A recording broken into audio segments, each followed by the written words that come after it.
Bonjour à toutes et à tous et bienvenue sur Evolution Talk, le podcast pour évoluer ensemble en tant qu'êtres humains et humanité.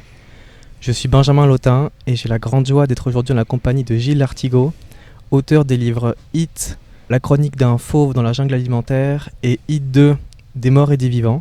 Bonjour Gilles. Et salut Benjamin, on est dans un endroit un peu particulier, hein. On peut dire à nos auditeurs où on est, où nous sommes en fait. On peut le dire. Ouais. On peut le dire, nous sommes dans une voiture. Ouais, dans ma voiture, c'est la voiture de mon père, tu vois. Donc on est sur un parking, on a ouvert un petit peu les fenêtres parce que bon, tu as fait l'honneur de venir me rencontrer dans le sud, en Provence, et il fait 20 degrés là, tu vois. On est fin octobre, il fait bon, hein. Donc on est sur un parking, c'est pour ça qu'on va peut-être entendre des bruits de gens qui se garent ou tu sais, on est en Provence, donc on est assez expressif dans notre expression orale, tu vois, donc il peut y avoir des bruits qui peuvent nous perturber, voilà. Donc je suis très heureux que tu sois venu à ma rencontre. Je t'ai demandé en fait quelles étaient les raisons qui te motivaient à venir me voir. Alors c'est vrai que moi j'ai fait de la route pour venir jusqu'ici et disons que ma génération, j'ai 22 ans et je me pose plein de questions sur comment est-ce qu'on peut créer un monde de demain plus vertueux et avec plus de sens. Et je trouve que toutes les interrogations que tu as à propos de ce qui se passe actuellement, et on en reparlera sûrement tout à l'heure, à propos de ce qui se passe actuellement aujourd'hui en octobre 2020, mais également tout le cheminement que tu as pu décrire dans tes livres Hit et Hit 2 sur la souffrance animale, qui est aussi une des causes qui m'interpelle énormément et pour lequel j'agis concrètement dans mon mode de vie, dans mon hygiène de vie, avec également tout ce que tu as pu partager sur les limites de notre système de santé et également au sujet du cancer et d'autres maladies. Mes études sont portées sur la santé, donc c'est également des choses qui m'intéressent beaucoup. Et enfin, il y a un autre aspect qui m'intéresse fort également, et c'est aussi en grande partie pourquoi je suis là. Et c'est aussi en lien avec le podcast, mes plantations de forêts comestibles, forêts fruitières, pour créer l'abondance dans des lieux où on fait avec le vivant et on puisse avoir plus d'autonomie.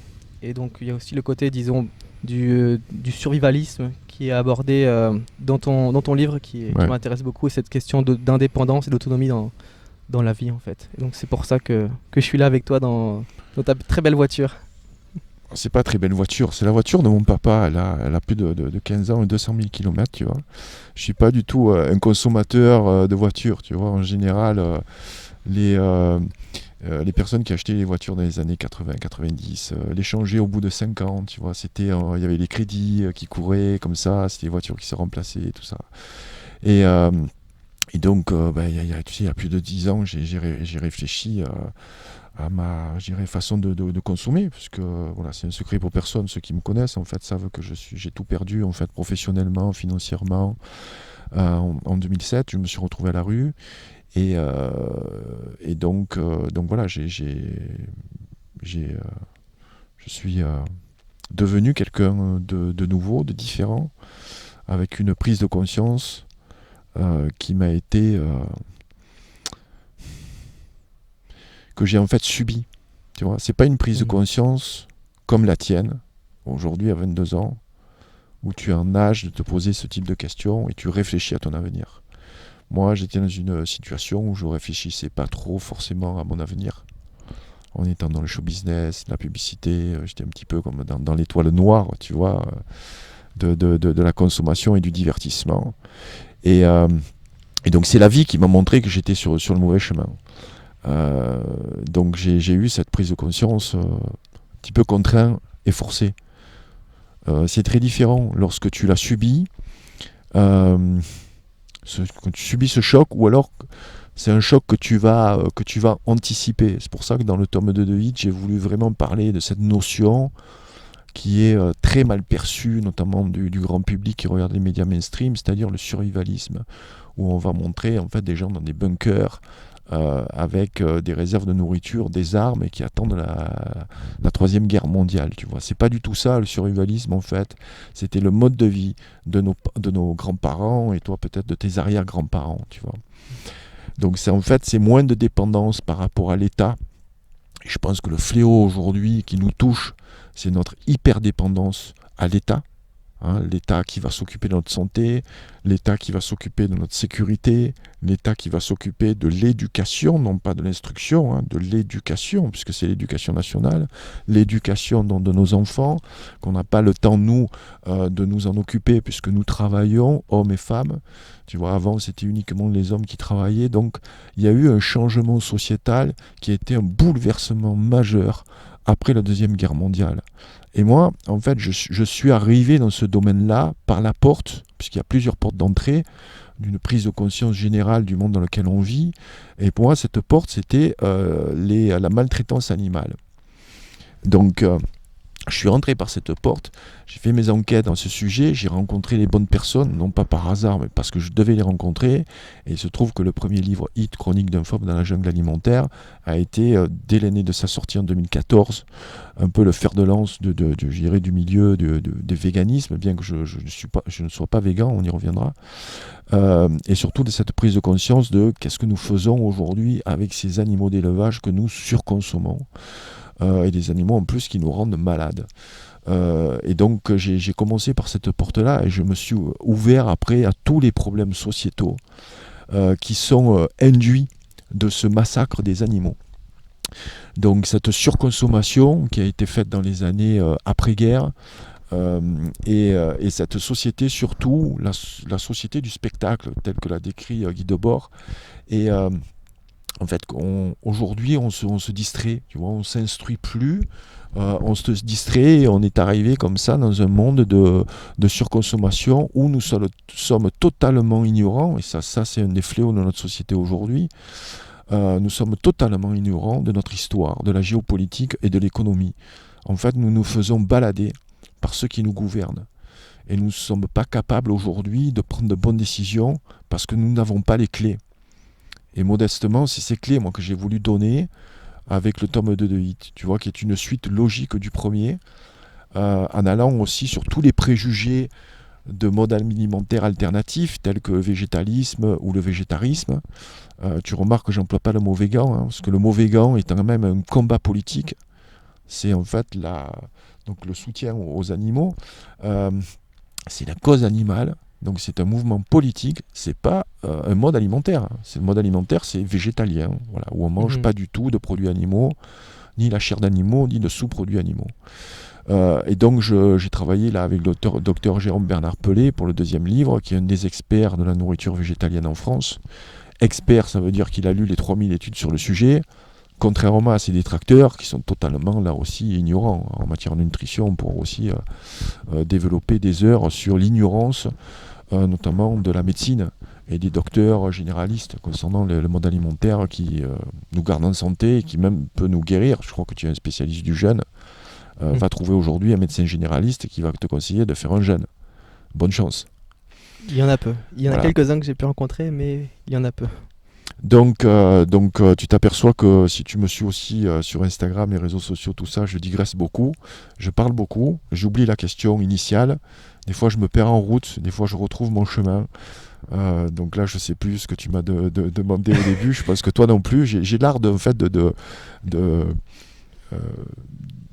faire perdre aussi le fil à ceux qui m'interviewent. Désolé Benjamin. Ah, c'est chouette, j'aime quand ça se passe comme ça les podcasts, quand on laisse l'espace à ce qui doit être dit et ce qui vient, et puis c'est toujours juste. Et tu parlais justement tout à l'heure de la conscience, et que le fait que tu aies une prise de conscience que tu as subie, et que tu parlais de la mienne qui était plus... ça arrivait d'autres façons, pas besoin que j'en parle beaucoup ici tout de suite, mais qui a été plus peut-être moins subie en tout cas. Préparée, exactement. Et donc avec ce qui se passe aujourd'hui, est-ce que justement... est-ce qu'il serait pas intéressant de se poser les questions maintenant pour se préparer au changement plutôt que d'arriver et d'attendre en restant spectateur de ce qui se passe aujourd'hui et se prendre un mur et s'éveiller par la souffrance et par le choc? Je dirais, tu vois, c'est un peu comme la prise de conscience au niveau de l'exploitation animale. Lorsque tu prends conscience de ça, tu deviens militant, au moins les premières années. et même militant actif. C'est-à-dire tu vas pas comprendre pourquoi les gens comme ça surconsomment de la viande, par exemple, et toi, par exemple, tu fais le choix de ne pas en consommer. Et tu te rends compte, en fait, que c'est totalement inefficace. Et ça m'a donné à réfléchir, tu vois, parce que cette crise de coronavirus, elle est très très emblématique de l'époque dans laquelle nous vivons. Donc en fait, on a les pros et les anti. Le masque est symbolique. Donc c'est anti-masque ou pro-masque. Quand tu passes du temps, comme moi, j'en ai fait aujourd'hui mon métier grâce à mes lecteurs, grâce à ceux qui me soutiennent dans le e-club là sur Patreon. Donc toute la journée, je vais chercher des informations. Donc j'ai modestement, je suis beaucoup plus instruit que des personnes qui travaillent et qui vont juste regarder leur journal télévisé, au pire, ou alors chercher par eux-mêmes sur Internet 1 heure par jour. Donc il y a un décalage au niveau de l'information. C'est-à-dire que je pense que les gens aujourd'hui qui croient fermement ce que leur dit le gouvernement sont des gens, non pas qui sont bêtes, non pas qui sont idiots, je pense qu'ils ont été désinformés par cette propagande massive quand on voyait la télévision depuis les années 50. Voilà. Et ça peut concerner plusieurs couches de la population. Après, plutôt les plus anciens. Les plus jeunes, je me pose une question, parce que ce sont des personnes qui quand même vont sur les réseaux sociaux. Mais eux aussi, je dirais, ils passent pas du temps, soit ils sont en études, soit ils sont au boulot, donc ils passent pas assez de temps à travailler et à sourcer ces informations. Moi, quand j'ai écrit mes 2 livres, j'ai sourcé toutes les informations. Je ne m'en tiens pas juste à un post sur Instagram ou une vidéo YouTube. Donc pour moi, c'est vraiment un manque d'information, c'est le symptôme de notre société moderne, c'est que le peuple, au bon sens du terme, en fait, les citoyens, sont très très mal informés. Au niveau historique, on ne connaît pas notre histoire, sauf ce qu'on nous a raconté dans les universités, qui sont quand même tout ce qui est tout le corps enseignant, malgré le respect que je peux leur porter, est fortement ancré sur une idéologie pro-gauche. Donc c'est un certain type d'idéologie qui fait la promotion de certaines valeurs et qui aussi va apprendre l'histoire telle qu'elle est écrite dans les livres d'histoire, et on se rend compte qu'il y a des historiens qui sont aussi, eux, des historiens dissidents, qui vont nous raconter une autre histoire. Et il faut faire la part des choses entre les deux. Mon père me disait, il faut toujours entendre les 2 sons de cloche. C'est vrai que si tu entends toujours un son de cloche, forcément tu crois à ce son de cloche. Donc les gens qui sont allés à l'école, qui sont allés même dans des études supérieures en université, qui aujourd'hui continuent à regarder les médias mainstream, ont toujours ce même son de cloche. Et on a eu les réseaux sociaux qui sont apparus, les sites web, les auteurs indépendants, toute cette dissidence qui depuis 10 ans est quand même assez florissante en France et même dans les milieux francophones, en Belgique, au Québec, en Suisse aussi. Donc ça donne une autre alternative à cette information et on se rend compte que ces personnes-là qui te critiquent ou qui comprennent mal ce que tu fais n'ont pas l'autre versant de la communication.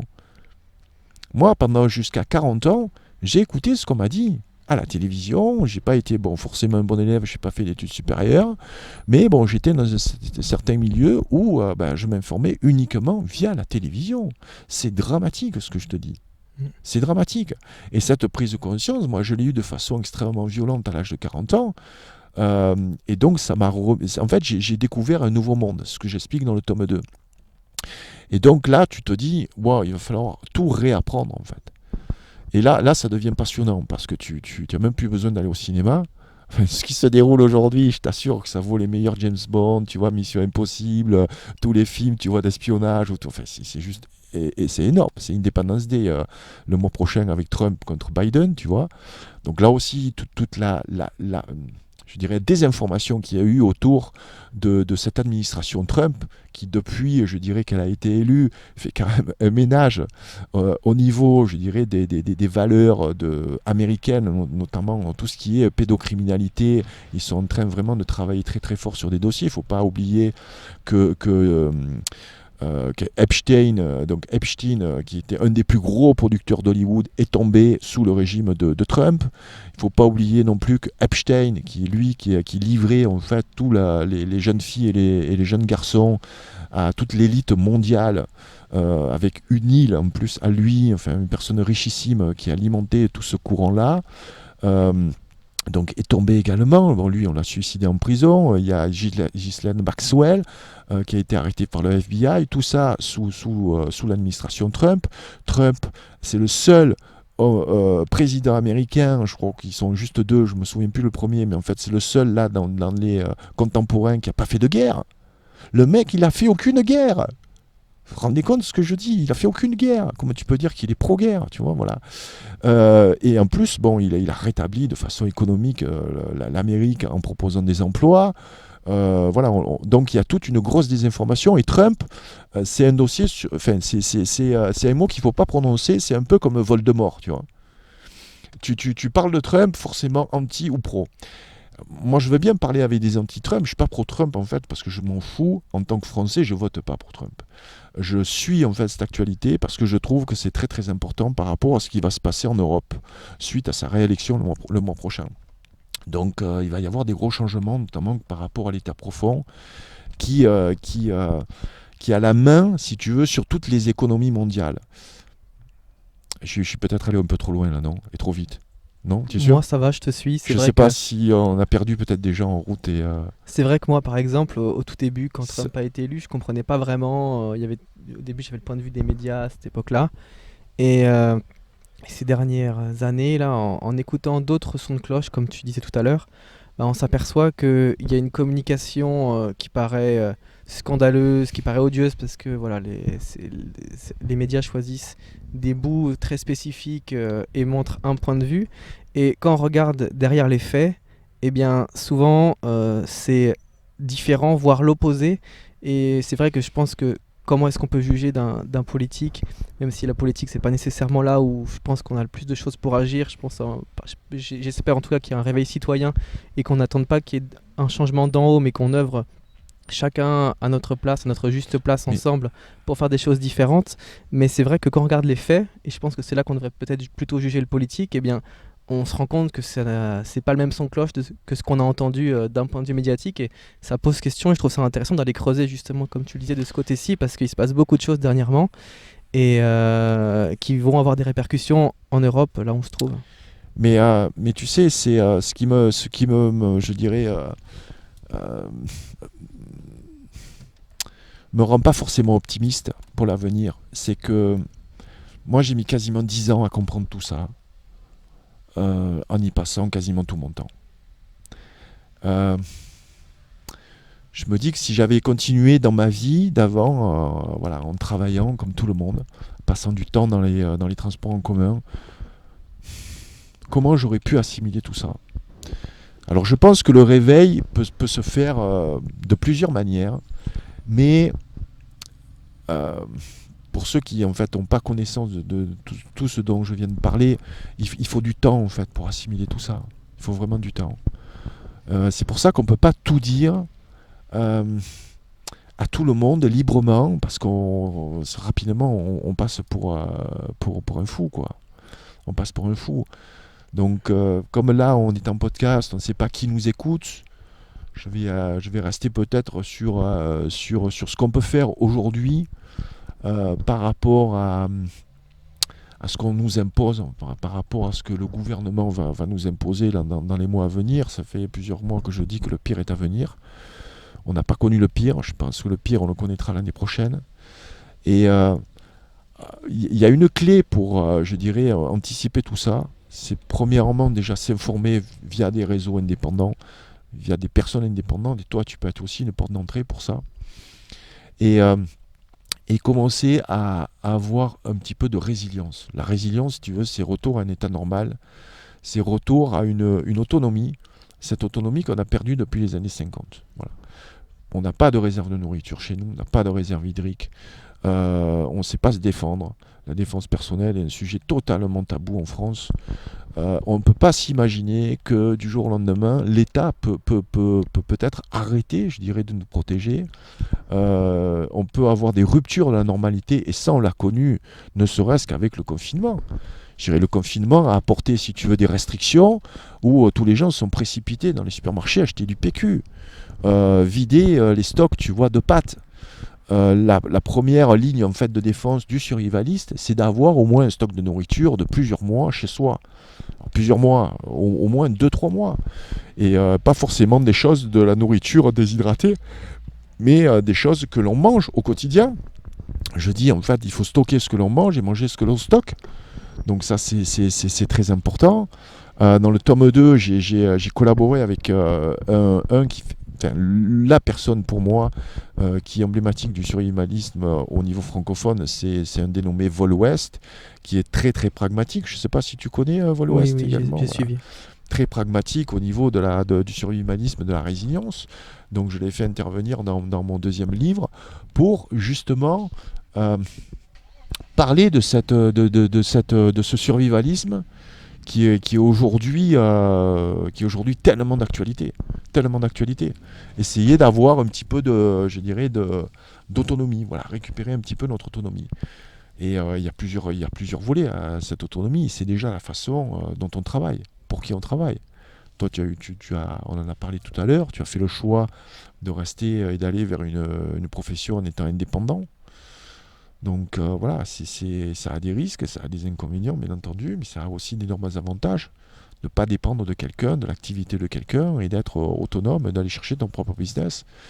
Il y a tellement de sujets qu'on pourrait développer, tu vois, sur ces problèmes sociétaux, mais je pense qu'il est urgent, pour ceux qui nous écoutent, déjà de comprendre que le gouvernement n'est pas là pour notre bien. Donc il est là pour ses propres intérêts. Ses propres intérêts, c'est des intérêts essentiellement économiques. Toutes les guerres qu'on a menées, même la Première Guerre mondiale, Deuxième Guerre mondiale, c'est pas des guerres ethniques, hein. C'est pas des guerres raciales, c'est même pas des guerres de religion. En fait, c'est des guerres économiques. Nos anciens sont morts pour des industriels. La guerre qu'on a fait au Mali, c'est une guerre économique. Donc là aussi, c'est tout un pan, si tu veux, de la géopolitique qu'il faut petit à petit intégrer. Et les personnes qui en parlent très très bien, beaucoup mieux que moi. Mais ça fait partie de cette prise de conscience que le gouvernement, en fait, et le système, c'est le système qui nous gouverne, en fait, qui nous rend serviles et qui nous rend assujettis, si tu veux, à leur propre désidérata. Alors certes, ils nous donnent des avantages comme la sécurité sociale, où on est soigné, tu vois, gratuitement en France. Oui, mais quelle médecine?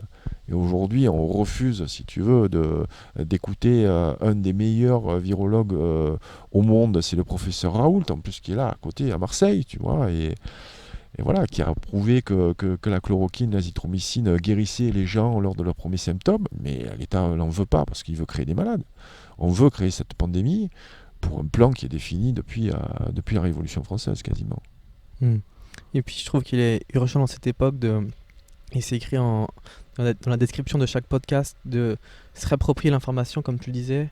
Il y a tout un chemin vers l'autonomie, je crois, et ce chemin il commence surtout par l'information, et comment est-ce que on est tous équipés par notre intuition, notre bon sens, notre sens critique, etc. Et c'est avec tout ça qu'en fait, dès qu'on a une information, on la fait passer par un filtre au lieu de directement la croire comme on a pu le faire avant avec les religions, aujourd'hui avec les médias. C'est vraiment se mettre un filtre, c'est je prends une information et je sors du concept de croire et je fais ma propre vérité sur les choses en fait. Et c'est ok s'il y a des vérités différentes entre les personnes, chacun a son chemin à ce niveau-là. Mais c'est vrai que je trouve qu'il est vraiment intéressant de se poser des questions, plus de questions que nécessaire et approfondir parce que généralement, je pense qu'on risque de se faire piéger dans cette société assez toxique, tu en parles dans tes livres, en se posant pas assez de questions et en se laissant vivre doucement sans chercher derrière ce qui peut être caché derrière. Mais ça, il ne faut pas faire de prosélytisme. En fait, ce sont des personnes qui viendront à toi, qui viendront nous écouter. C'est une petite graine, en fait, qui va sûrement germer dans leur cerveau ou pas. Après, sincèrement, moi, je pense que c'est un éveil des consciences. Soit on est prêt à cet éveil, ou on n'est pas prêt. Tu parlais de religion, la religion, c'est pas des faits, c'est juste une croyance. La religion, tu la ressens en toi. La religion, le vient en toi. C'est pas quelque chose que tu vas étudier. Il n'y a pas des études scientifiques avec des doubles aveugles, tu vois, des études comparées sur à savoir quelle est la meilleure des religions. Ça n'existe pas, tu vois. Donc tout ça, c'est très important de le savoir parce que on est en train, en plus aujourd'hui, vraiment de monter, de monter les uns contre les autres. Et c'est une nouvelle guerre des religions en fait, qui ne porte pas son nom, mais c'est une nouvelle guerre de religion. Comment on fait alors aujourd'hui pour s'unir? Parce qu'on cherche à nous diviser pour mieux régner. Comment est-ce qu'aujourd'hui on s'unit et on peut aller vers quelque chose de mieux pour la suite? Bah, il faut déjà s'unir localement. Tu peux pas t'unir virtuellement. Peut-être un jour on n'aura plus la chance d'avoir des réseaux, que les réseaux fonctionneront plus. Donc il faut s'unir localement. Il faut continuer à se voir, se réunir, même de façon clandestine. Constituer son clan. Je parle beaucoup de cette notion de clan. Un clan, c'est pas 10 000 amis sur Facebook, c'est pas un clan ça. Non, un clan, c'est peut-être 15 personnes que tu peux, sur un coup de fil, rassembler dans l'heure, quoi. Donc c'est ça un clan. C'est un clan, c'est plus que le noyau familial, c'est la famille d'esprit. C'est les gens avec qui tu vas partager, et c'est les gens avec qui tu peux construire quelque chose si tu es coupé après, je dirais, de l'environnement normal. C'est une rupture de la normalité. Voilà. C'est l'entraide. Et cette entraide, il faut la mettre en place dès aujourd'hui. Et il ne faut surtout pas rester sur les réseaux sociaux, passer trop de temps là-dessus. Et puis, il faut communiquer, partager des informations, oui, mais essentiellement aux gens qui sont à côté de nous, les gens qui peuvent potentiellement faire partie de notre clan. Les autres, on s'en fout. Moi, je suis un des seuls à dire soyez égoïstes. Soyez égoïstes, les amis. Pensez à vous, votre survie, votre famille, votre clan. Après, les amis Facebook, on s'en branle. Soit ils ont compris, ou alors, tu vois, il faut les laisser rêver. Il y en a qui vivent sur l'île avec Casimir et les bisounours. J'ai pas envie de les réveiller forcément, parce qu'ils vont faire des cauchemars, tu vois. Il faut être prêt quand même à assumer cette vérité. Tu sais, c'est pas facile, hein. C'est pas facile. Et à tout âge. Voilà, moi j'ai ma maman, 75 ans. Elle a suivi tous mes travaux depuis le début. Bien sûr qu'elle est éveillée. Elle se sent terriblement isolée parce qu'elle ne peut partager avec personne, aucune de ses amies. Toutes ses amies regardent Plus belle la vie et puis le journal télévisé. Donc c'est un choc. C'est vraiment la pilule bleue dans Matrix, quoi. Tu vois, soit tu restes endormi, soit tu te réveilles. Qu'est-ce que tu choisis? Pilule bleue, pilule rouge. Voilà, si tu rentres dans le monde, voilà, de la matrice, tu vas te rendre compte en fait qu'on t'a menti depuis le début de ta vie. Depuis le début de ta vie, tu as des croyances en fait qui ne sont que des croyances. Et pas des croyances spirituelles, des croyances que l'on t'a appris, soit à tes parents, soit à l'école, soit à l'université, soit dans le milieu professionnel. Et tu t'éveilles à beaucoup de choses et tu te dis, wow, là je suis... tu vois, je suis dans un nouveau monde en fait. Il y a un film qui en parle très très bien. Donc c'est un film avec Jim Carrey qui vit dans une bulle. Tu te souviens de ce film? Alors je l'ai vu, mais faut que je le revoie. En fait, il vit dans une bulle. C'est un jeu en fait. Et donc il se rend compte à la fin en fait qui vivait dans un monde qui était constamment sous des caméras avec quelqu'un qui le dirigeait. C'est un peu le monde dans lequel on vit aujourd'hui. Voilà. Mm. Ouais. Et ce serait approprié finalement le cours de sa vie, puisque en fait la plupart de nos choix, comme tu le dis, souvent ont été basés sur tout ce qu'on a pu voir à l'extérieur de nous. On s'est beaucoup basé par rapport à ça, les médias, les autres qui sont aussi influencés par les médias.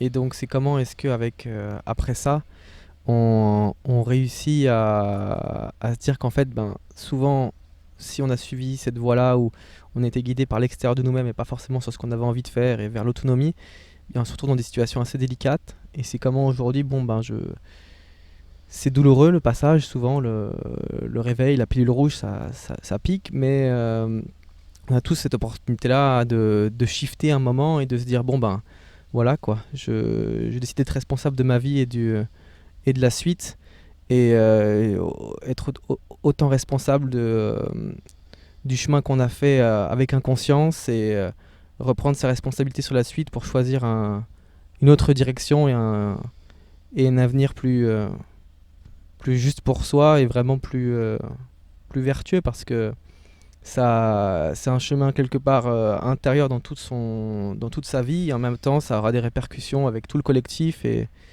c'est vrai que tu le disais tout à l'heure, la vie elle ressemble à de la science-fiction. Notre avenir va ressembler à de la science-fiction et, et en même temps il y a une carte à jouer pour...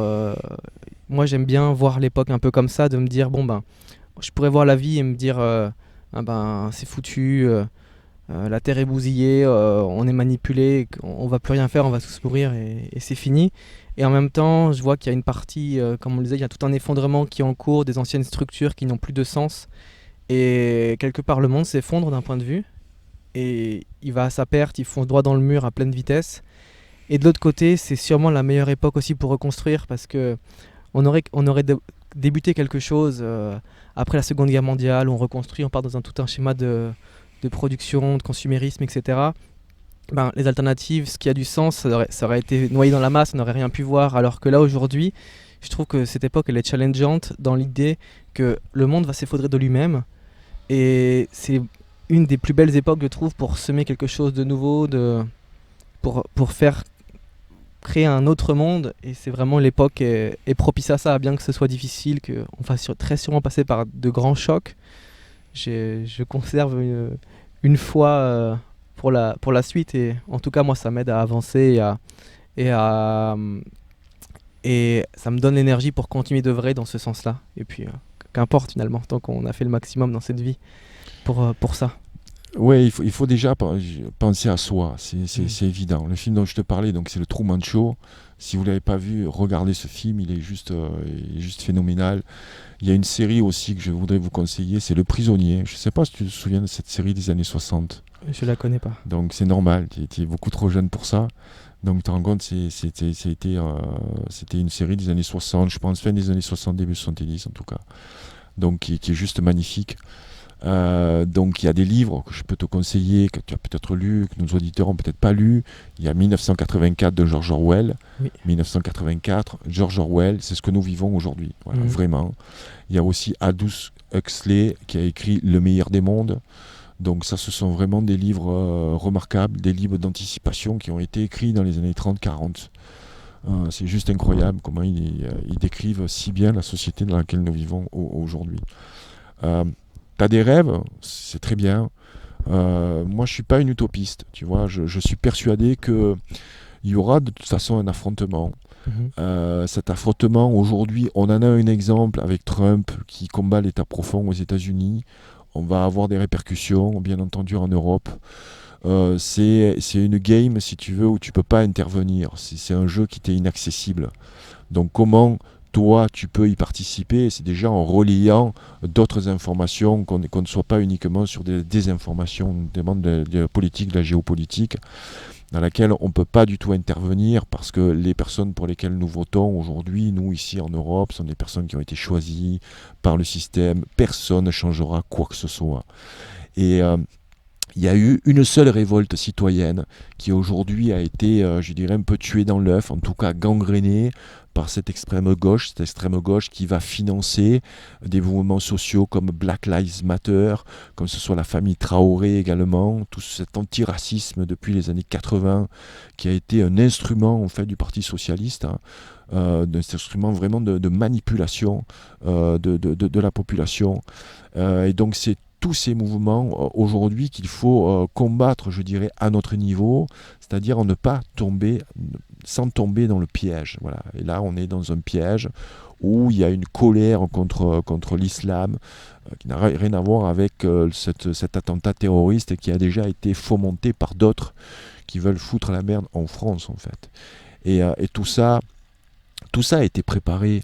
On ne va pas me faire croire aujourd'hui que ce que nous vivons, nos hommes politiques dans les années 60, lorsqu'ils ont ouvert les portes migratoires à l'Europe, ne pensaient pas que ça allait déraper.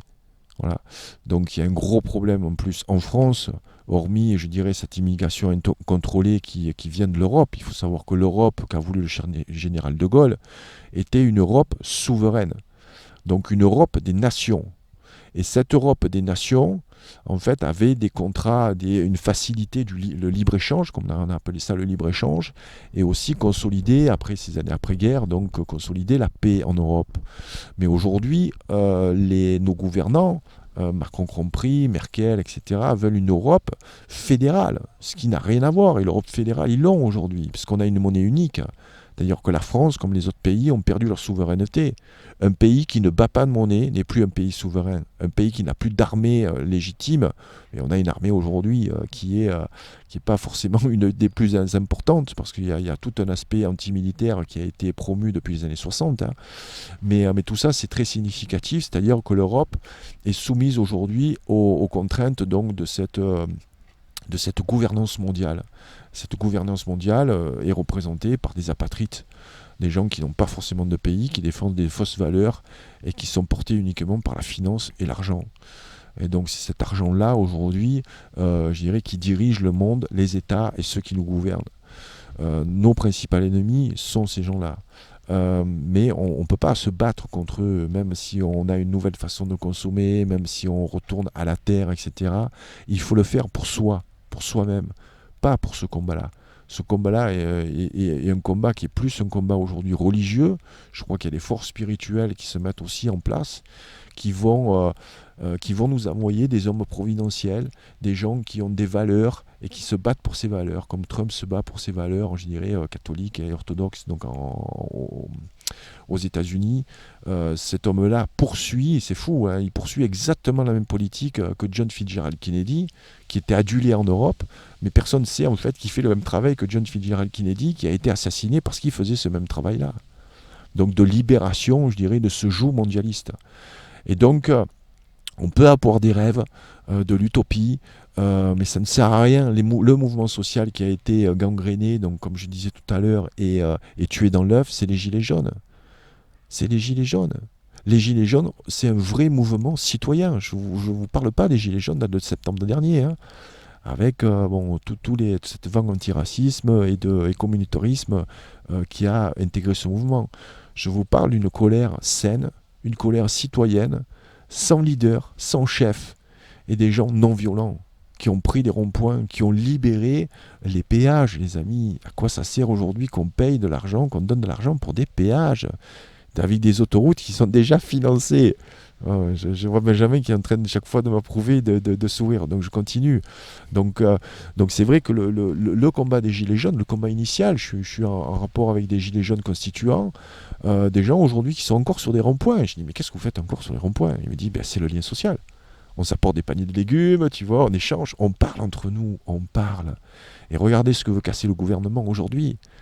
Ils veulent casser ce lien social. On parle, on se rencontre, pas sur Internet, pas sur Skype, pas sur Instagram.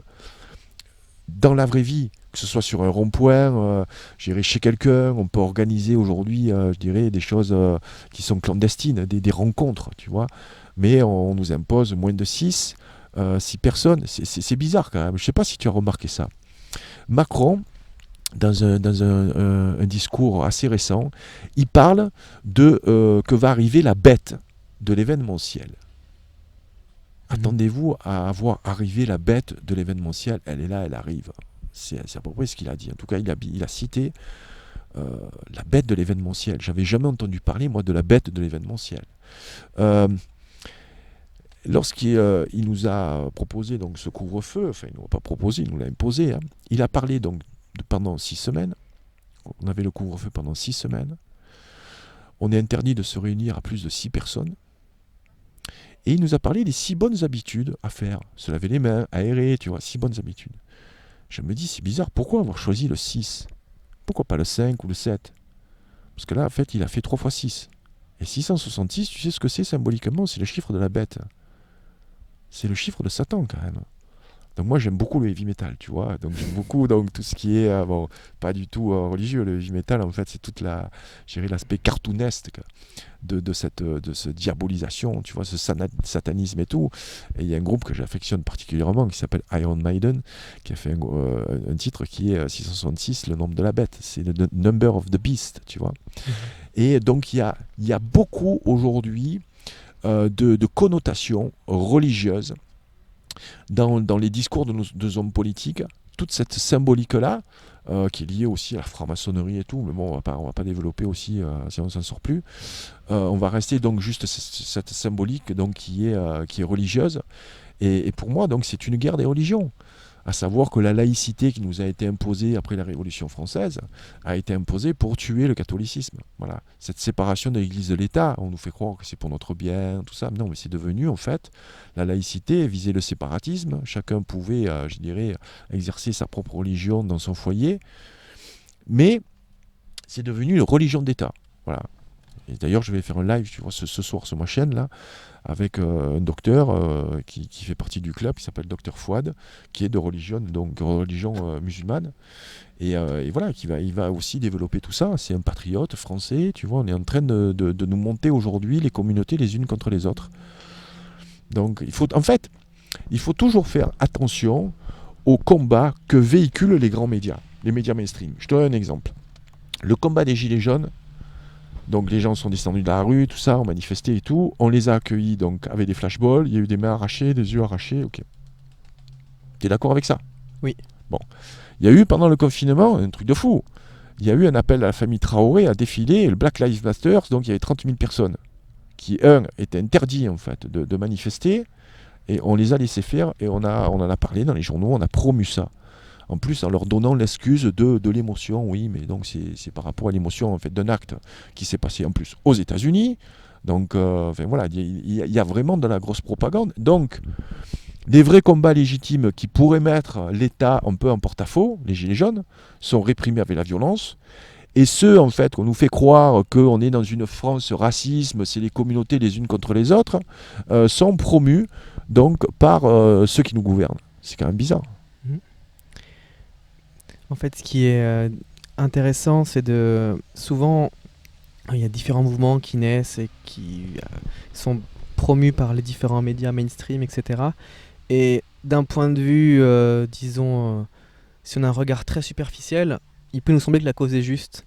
Et parce que c'est de l'évidence, c'est du bon sens humain, etc. Et la question, c'est comment est-ce qu'on regarde, parce que souvent, quand c'est très promu par beaucoup de médias, il faut se poser des questions. Et comment on regarde, qu'est-ce qui se cache derrière, parce que si ça apparaît là, c'est qu'il y a aussi des intérêts derrière, qui est-ce qui finance, dans quel but. Et c'est des questions qui seraient intéressantes de se poser, je pense, parce que souvent, moi je te dis ça, je suis jeune, j'ai envie de m'investir, j'ai envie de faire des choses, et j'ai eu un passage où on a envie de s'identifier à une lutte, à quelque chose. Puis après, on comprend que voilà, on a été utilisé à d'autres fins, et c'est pas ce qu'on voulait du tout. Et donc c'est loin derrière déjà. Mais c'est le risque aussi par des choses qui sont très belles d'un point de vue extérieur, qui sont... je crois que tu es comme moi quelqu'un de très humain et qui disons, a à cœur l'humanité, et tout le monde, beaucoup de gens l'ont en tout cas, peut-être pas tout le monde, mais on peut être détourné de cette voie-là, bien que la cause semble aller dans ce sens-là. Il faut toujours être vigilant et avec son sens critique, regarder derrière qui finance, pourquoi, pour pas tomber dans les pièges du système entre guillemets, et ne pas se détourner de la voie qui est de notre voie. Ouais, il faut vraiment avoir la plus grande méfiance, si tu veux, par rapport aux médias, par rapport à l'information qui est véhiculée dans ces médias mainstream. Quand je parle de médias mainstream, c'est la télévision, la radio, c'est aussi les sites internet. Hein. Huffington Post est un média mainstream, quoi. Donc Mediapart également, malheureusement, quand on voit le parcours d'Edoui Plenel, qui est un trotskiste, en fait, il faut connaître aussi, il faut avoir l'historique des personnes, l'historique aussi des propriétaires des journaux et des médias. C'est très intéressant, ça. C'est qu'avant, les médias étaient plutôt la télévision, jusqu'au général de Gaulle en 1968, c'était l'ORTF, donc c'était un média étatique. Donc forcément, c'était la voix de l'État. Okay. Là, aujourd'hui, c'est la voix quand même des plus riches, des puissants, des industriels. Voilà, ces gens-là veulent pas le bien du peuple. Voilà, ils veulent des esclaves aujourd'hui. L'immigration qu'ils ont choisie aujourd'hui, c'est une immigration quasi sauvage, est faite pour produire en fait des sous-emplois. Donc des emplois qui sont très peu valorisants, que font certains Français aussi, je dirais, de citoyenneté, et non pas de souche, tu vois, je fais la différence. Donc c'est un sous-prolétariat en fait, qui va encore plus nous affaiblir. Donc il faut être conscient de ça. Mais tu vois, la tâche pour ceux qui commencent là à s'éveiller en se disant, bon, c'est vrai qu'il y a des trucs qui sont pas normaux. Voilà, je vais faire un peu comme Forrest Gump, donc je vais continuer à courir, tu vois, après de l'information, comme ça, je m'arrête plus. Et vous allez plus vous arrêter de courir comme Forrest Gump. Donc vous allez chercher en fait cette information. Et vous allez trouver en fait des pièces du puzzle qui seront peut-être différentes des miennes, des tiennes, tout ça. Mais ça fait partie du même puzzle. Ce puzzle, en fait, c'est le puzzle de la vérité. Cette vérité, en fait, que tout le monde nous a cachée par intérêt. Des fois par omission, des fois aussi par bêtise, ou par idiotie. Donc vous allez prendre ces pièces du puzzle et vous allez construire votre propre puzzle. Et vous en avez quasiment pour toute votre vie. Donc Puis c'est le chemin est long, quoi. Le chemin est long, mais à chaque pièce, c'est... C'est gratifiant. Hein. Ah oui. C'est gratifiant parce que en fait, tu vas te rendre compte que tout s'emboîte en fait. Tout s'emboîte. N'importe quel sujet est relié de toute façon à notre histoire, à cette voilà, à toutes ces religions, à toute cette économie, ce monde politique, cette géopolitique dont on parle tant, qu'on connaît si peu. Revenir sur des grands événements comme la Révolution française. On peut écouter par exemple des historiennes comme Marion Sigaud, qui est une spécialiste du XVIIIe siècle, qui donne une version, je dirais, nouvelle de ce qui s'est passé vraiment au XVIIIe siècle. Donc il y a aussi des auteurs, des sociologues qui s'appellent Pierre Hillard, qui sont des spécialistes du mondialisme, qui sont aussi des spécialistes de la religion. Lui, tous les deux, Pierre Hillard et Marion Sigaud, sont plutôt catholiques. Mais bon, vous êtes musulmans, je peux vous conseiller Youssouf Indy. C'est une personne qui a une très grande connaissance des religions, de l'histoire des religions, et qui parle très très bien aujourd'hui de cette fausse opposition, de l'opposition contrôlée, des pare-feux, des attentats sous faux drapeau également, qui vous sèment le trouble en fait dans votre esprit. Donc il y a des tas de personnes aujourd'hui que l'on peut écouter. Il y avait Étienne Chouard, bon, qui se manifeste plus trop aujourd'hui, mais qui était un prof d'économie, qui expliquait, tu vois, que tout quand même, l'impôt sur le revenu français, la totalité de l'impôt sur le revenu français, sert à payer les intérêts de la dette. Même pas la dette, les intérêts de la dette. C'est la totalité de l'impôt sur le travail. L'impôt sur le revenu, c'est scandaleux quand même. C'est pas pour construire des autoroutes, des hôpitaux, des lits en urgence ou des écoles. Comprends-tu? C'est pour rembourser des banquiers. Des banquiers qui, depuis le début du XXe siècle, depuis le début en 1903, je crois, ils ont commencé, donc ils ont eu l'accord des États pour imprimer de l'argent. Aujourd'hui, les États empruntent à des banques privées. Mais ces banques, en plus, n'ont pas l'argent dans leur compte. Elles le fabriquent. Elles n'ont même pas 3-4% de fonds propres. Elles le fabriquent de l'argent qui n'existe pas. Te rends-tu compte de ça? C'est absolument délirant. Je ne sais pas si quelqu'un nous écoute et qu'on lui dit que l'argent qu'il emprunte là pour acheter sa maison sur 20 ans, il va au crédit mutuel et le mec va appuyer sur un bouton d'ordinateur où il va avoir son fichier qui va être, tu vois, téléchargé et approuvé par la direction. Ok, vous pouvez emprunter. Et on vous crée de l'argent qui n'existe pas. L'argent n'existe pas. Il n'est plus du tout indexé sur sa valeur, qui était l'or, depuis les années 72. Où il y a eu en France Valéry Giscard d'Estaing et Pompidou qui ont dérégulé ce système-là en disant l'État français peut emprunter à des banques privées. Mais nous, on ne s'est pas rendu compte de ce que ça voulait dire. Donc ça, tu vois, un point très important, c'est commencer à s'informer sur la création monétaire. Là, tu comprends aussi pas mal de choses, quoi. Et tu te dis comment ils ont pu arriver en fait, à faire tout ça.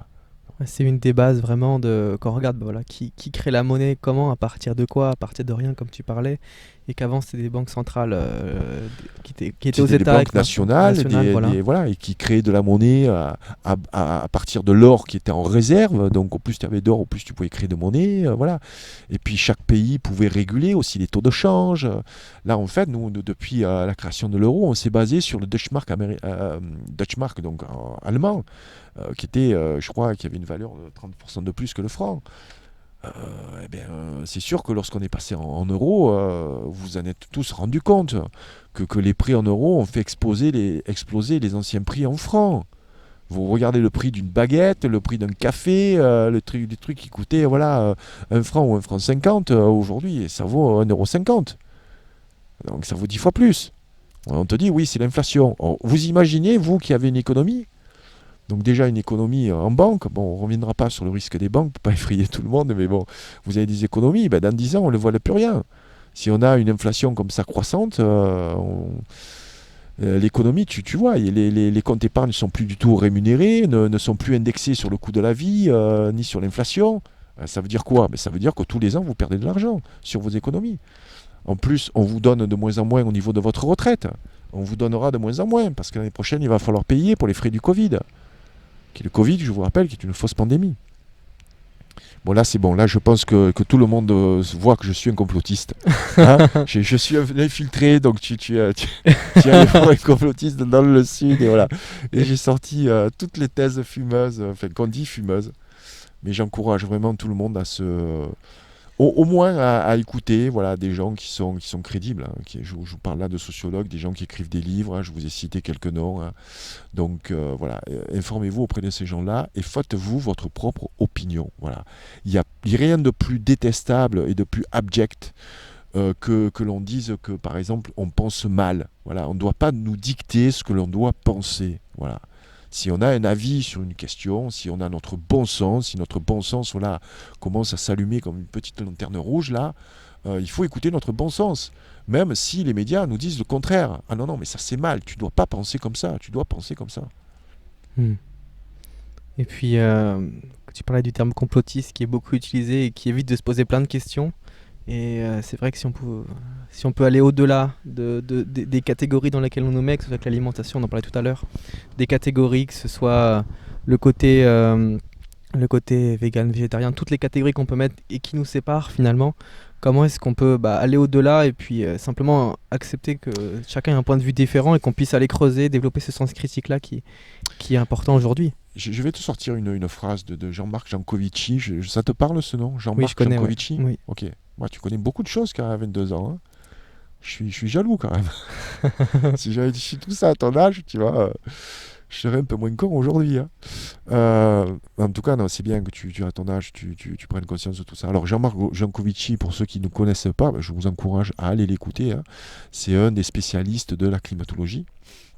Donc, c'est pour moi un des référents en la matière. Et il dit une chose très simple. Il faut avant tout identifier le problème.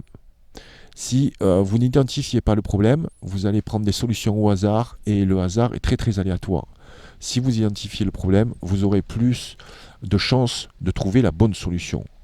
Donc aujourd'hui, pour identifier le problème, qui est un problème global avec des sous-problèmes, il faut remonter comme ça à la source. Il faut commencer à s'informer différemment, à réfléchir, à digérer cette information, à commencer à la collecter, commencer à fabriquer ce puzzle. Voilà, et vous identifierez vraiment le problème. Et ce problème-là, vous allez l'identifier tout seul. Ce n'est pas le problème que vont vous proposer les médias mainstream. Tout ça, c'est des faux problèmes, c'est des faux combats. Il faut vraiment prendre du recul par rapport à l'actualité. Et tu vois, là, depuis notre confinement en couvre-feu, là, depuis samedi, je suis quasiment pas sorti. J'ai pris la voiture là pour venir te voir. Donc je suis resté chez moi. J'ai un petit cabanon, j'ai un bunker aussi. C'est là où je diffuse mes broadcasts et donc je suis quasiment pas sorti et j'ai pas écouté France Info qui est la radio qui est dans cette voiture, tu vois, qui me permet de rester en contact avec le monde réel, tu vois, le monde médiatique, voilà. 10 minutes ça me suffit, tu vois, c'est 10 minutes par jour, mais avant je sortais pour aller au club de gym le matin, maintenant je peux plus. Hein, ils ont eu la bonne idée de fermer les clubs de gym, c'est quand même fou quoi. Tu fermes en fait des clubs qui te maintiennent en santé, tu vois. Donc comme quoi, on veut pas notre bien, notre santé physique et notre santé mentale aussi. Parce que vous allez voir le nombre de personnes qui vont virer fou là dans les mois à venir, hein. Donc ça va être compliqué. Donc depuis, si tu veux que j'écoute plus la France Info, depuis quelques jours, je suis beaucoup plus, je dirais, apaisé. Tu vois, je construis un petit peu mieux mes réflexions, mes idées, parce que comme je suis tous les jours sur l'actu que je commente, qui est terriblement anxiogène, donc forcément, j'ai peut-être mauvaise énergie, si tu veux, que je dois canaliser. Tu comprends? Mhm. Je dois rester en contact avec cette mauvaise énergie pour me tenir au courant. Sinon, je parle dans ma bulle, tu vois, dans ma bulle de verre, et puis dans ma tour d'ivoire, et puis je vais devenir utopiste. Oh non, Bah, prions. Non, non, pas utopiste. je veux pas dire, mais c'est un peu ce que tu fais, c'est travailler la paix au milieu du chaos. Ouais, j'essaye. Je dis pas utopiste, mais voilà, j'ai des amis aussi qui sont utopistes. Enfin voilà, c'est de belles idées, tout ça. Mais le vrai combat, il est là. En fait, il est sur cette terre, il est physique. Donc je crois à la prière, je crois, tu vois, à tout cet aspect voilà, plus spirituel, tu vois, la communauté dont je veux parler, voilà. Bien sûr, j'y crois à ça. Mais dans tous les cas, il faudra toujours des soldats, il faudra toujours des gens qui vont se battre physiquement sur le terrain. On ne pourra pas, en fait, amorcer un changement si on n'a pas les clés du camion. En fait, aujourd'hui, on est embarqué, on ne sait pas où on va. Bon, on va dans le mur, hein, c'est sûr, au niveau climat, au niveau plein de choses, au niveau sociologique surtout. Donc, on n'a pas les clés du camion. Les clés du camion, en fait, on les a laissées à des gens qu'on a élus, qu'on a payés pour ça, en plus qu'on paye pour ça, tu vois, qu'on paye pour aller vers l'accident. Et donc, eux, ils ont par contre le siège éjectable, ne vous inquiétez pas pour eux. Mais tant qu'on n'a pas récupéré les clés du camion, tu peux pas diriger ta vie. Non. Tu vois? Mm. Donc, ouais, donc, il faut récupérer les clés du camion. Comment? Déjà en pensant différemment, quoi. À ne pas adouber tout ce qu'on nous raconte, tout ce qu'on nous dit, Oui, sans réfléchir, quoi. ça me fait penser à une citation, je crois que c'est Murakami, c'est si vous lisez ce que tout le monde lit, vous ne pouvez penser que ce que tout le monde pense. Et Ah ouais, excellent. Ben oui. Ben là, c'est pareil, c'est pas tu lis, mais c'est écoute. c'est ça, La télé, c'est ça. c'est bien. Ceux qui nous écoutent sont en train de se faire un grand shoot de conscience Je et sais de pas, en tout cas, réflexion. j'espère que je vous ai pas trop saoulé, parce que j'ai tendance à beaucoup parler. Mais, merci de ton invitation. En tout cas, ça Bah, me fait plaisir avec grand plaisir. d'échanger avec toi. Et je vais te poser la question rituelle du podcast, ouais. tu n'y échapperas pas. Si tu avais un dernier message à transmettre à l'humanité, comme une bouteille à la mer, quel serait ce message? À l'humanité tout entière. Ouais. Wow, c'est une bonne question. Écoute, j'aurais pas de conseils. Moi, tu sais, modestement, je suis pas forcément un référent ou une idole, tu vois. Je pense qu'il faudrait se pencher sur ces hommes de paix, en fait, hein. Voilà, les hommes de paix, c'était Jésus-Christ, c'est aussi le prophète, donc c'est aussi Bouddha, voilà, c'est des messages ancestraux. Je pense que la religion est très importante. Pour moi, toutes les religions sont bonnes tant qu'elles ne sont pas guerrières.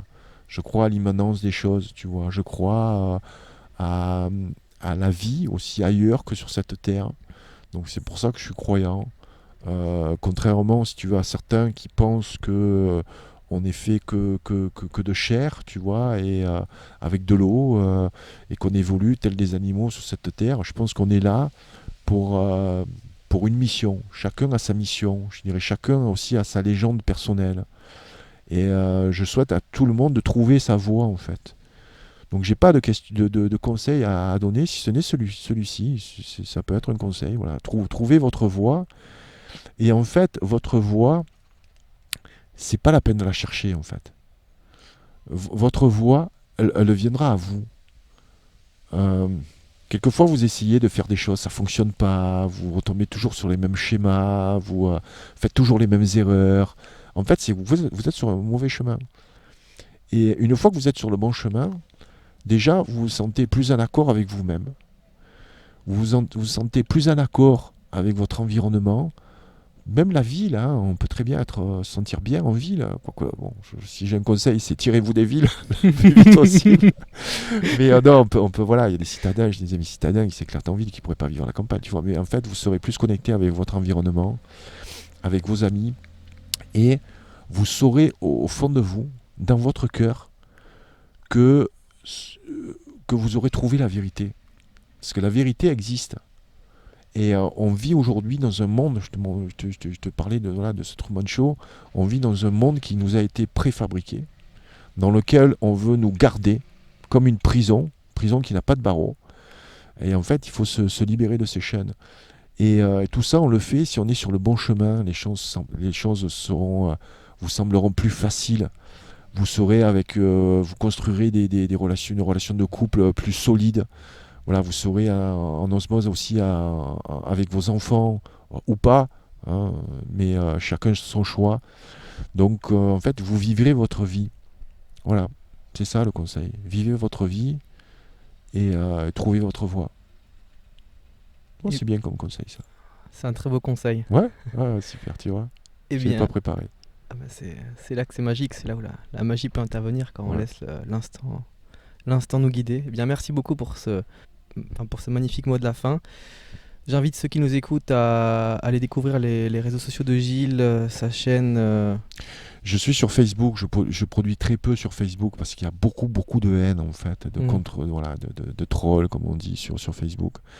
Je produis essentiellement aujourd'hui sur Instagram, tu vois.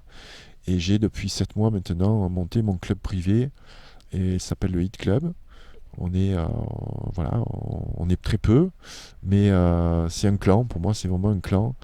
Et donc là c'est un abonnement qu'on peut prendre sur patreon.com/Gilles Lartigot. Et ça me permet aussi de financer mon activité au quotidien et puis aller vers un prochain ouvrage, parce que quand même moi je m'appuie sur mes ouvrages, je suis pas un youtubeur, tu vois, ou un instagrammeur, je m'appuie en fait sur mes livres. Donc il y en a un troisième qui est en cours, mais qui avance très lentement parce que je suis trop dans l'actu en fait. Et là je pense que je vais y être encore de plus en plus, mais tu vois, quand tu écris un livre, il faut garder la distance. Mais malheureusement, je pense être en tout cas plus utile là au quotidien. Tu vois, avec les membres du club où je discute vraiment sans langue de bois. C'est un peu moins facile sur Instagram où on est surveillé, mais c'est ma mission aujourd'hui actuelle, quoi, tu vois, de faire ce que je fais. Vous trouverez tous les liens vers tout ça dans la description. Vous y trouverez aussi le lien du Tipeee pour soutenir le podcast, ainsi que mon projet de plantation de forêt fruitière.